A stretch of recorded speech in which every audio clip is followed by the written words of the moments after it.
Please come forward. We look forward to your testimony in opposition to the legislation. You have 5 minutes, ma'am. Please proceed. And committee members, thank you very much for the opportunity to speak. I'm Sharon Goldberg. I'm an internal medicine physician. I've practiced medicine for 21 years, and my background is mostly academic internal medicine, hospital-based, clinical research, and medical education.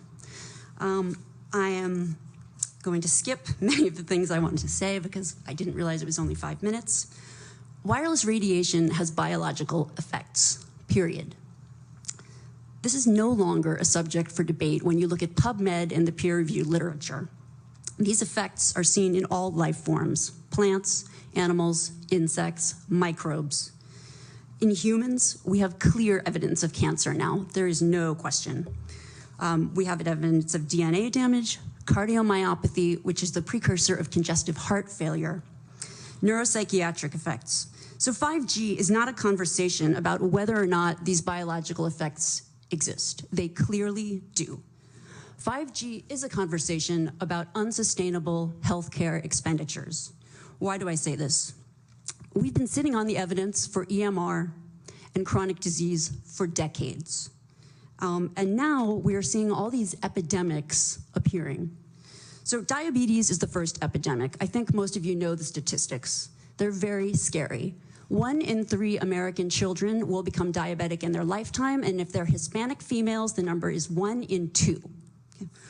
So what does this have to do with wireless radiation? Wireless radiation and other electromagnetic fields, such as magnetic fields and dirty electricity, have been clearly associated with elevated blood sugar and diabetes. That is what the peer-reviewed literature says. It is not opinion. The closer you live to a cell tower, the higher your blood glucose. That is based on hemoglobin A1C measurements. So the idea with small cells of putting the cells closer to people's homes and bedrooms scientifically is very dangerous. And from an economic perspective, it's dangerous. And you may not know this. I was shocked to find this out. But the way you create a model of diabetes in rats in the lab is by exposing them to 2.4 gigahertz. And this is not for long-term exposure. So I don't have time to talk about the costs, but the huge problem with diabetes really is chronic kidney disease.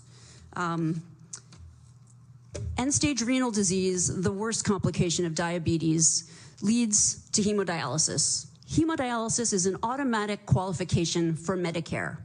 And if you don't qualify for Medicare, we still have to dialyze the patient. And the state ends up paying in many different instances. So renal failure is 1% of Medicare, but it takes up 7% of all Medicare expenditures. I don't have time to talk about this anymore, but once again, so the other epidemics that clearly link from the science with electromagnetic radiation are related to mental health. And this is straight from PubMed. This isn't my opinion. This is science. Dr. Goldberg, for those of us who aren't physicians, what is PubMed? I'm sorry. It's just it's our National Library of Medicine. This is where you would go. This is just the peer-reviewed literature. So we have 3 epidemics that clearly, they're essentially one epidemic. We have deterioration of mental health in the United States. And if you look really at the science, what does it show? And these epidemics are our suicide epidemic, epidemics in violent, shootings, and the opioid epidemic. And I don't have 5 minutes is not the time to talk about this. This is in the peer-reviewed literature. I have a file to submit for the record, but these are facts. These are things that have just been glossed over by the wireless industry, and I really don't have time to talk about them in 5 minutes. I wish I did. But we need to examine our epidemics in the context of our EMF exposures. What does that mean? That means that the CDC, tracking these epidemics, we need to start measuring how much radiation are people being exposed to. And before we roll out 5G, and this means there are 4 kinds of electromagnetic fields that we know are harmful to human health. So radio frequency radiation, magnetic fields, dirty electricity, and electric fields, okay?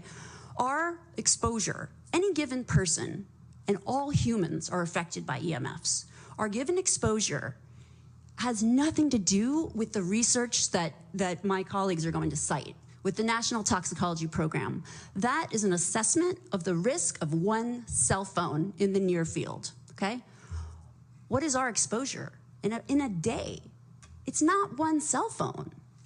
It's cell phones, it's multiple wireless networks, it's smart meters, it's cell towers. It's this sandwich, and it all adds up.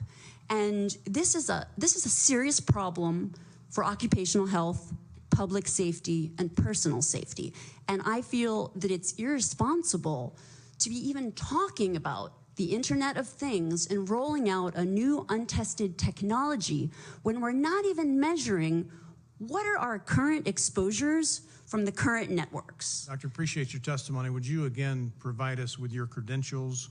You said at the beginning. Yes, I'm an MD. I'm board certified in internal medicine.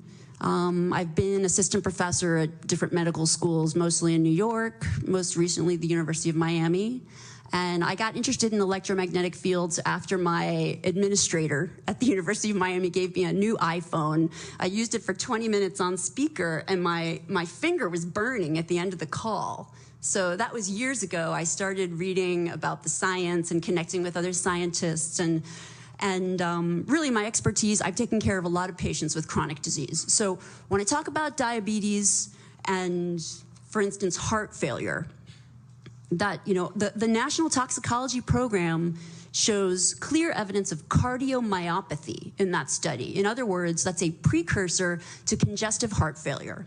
And I want to just read one thing, if you'll allow me. This is from the United States Renal Data System, Healthcare Expenditures for Persons with Chronic Kidney Disease. So over half of the 2015 Medicare spending for beneficiaries aged 65 and older was for those who had diagnoses of CKD, diabetes mellitus, or heart failure. All three of these conditions, when you look as an independent scientist, not someone who's funded by wireless, all of those three conditions are linked. So diabetes and heart failure are linked with EMF exposures. It's very clear. Doctor, what are you're a trained medical professional? Yes. We don't have one on the panel. What are we to make of the American Cancer Society, for example, telling us there's no evidence of harmful product? Well, at this point, there's a national and international 5G appeal. I don't know how many thousands of people have signed. But the point is that many of these organizations have conflicts of interest.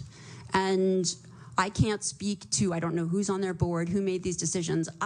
My testimony comes from, I've been reading this literature for years. And really, I got interested in it because I've spent my career taking care of so many patients who were sick in the hospital that when I found out about the links, I was just shocked. I couldn't believe it. So I've read these articles myself, and the experts who don't work for telecom and who are in their independent research, everyone comes to the same conclusion. This isn't, we're not in a place where we should be debating this anymore. This is exactly what happened with tobacco. It's the exact same thing. And really, right now, the only people protecting, the only people who are able to protect Americans are our legislators, because we don't have any relevant regulatory guidelines to protect human health. The FCC guidelines were developed for short-term exposures, 6 minutes, 30 minutes, depending on it's a phone or an outdoor exposure. And they have absolutely no connection to the biological effects that have been very clearly summarized in the Bio Initiative. That's a huge document generated. All of the summaries are there. And I've got it here for you if anyone wants to read it. I have very concise summaries and abstracts documenting everything that I'm saying. So I know there are plenty of people here that are probably rolling their eyes, but in academic medicine, we have a name for what's happening now with 5G. This is called, and what has happened with wireless communication, this is called, 5G is an untested application of a technology that we know is harmful. We know it from the science. This is, in academics, this is called human subjects research. Human subjects research is very tightly regulated. You can't just roll out some type of a research project on human beings unless, A, you have their informed consent, so they understand the risks and benefits, and B, you have the approval, like someone has actually, examined the literature and said, okay, this research project, we believe that it's safe. There's no evidence in the science to indicate that it would not be safe. We have decades of evidence to show that it is not safe. Thank you, Dr. Goldberg. Thank you. And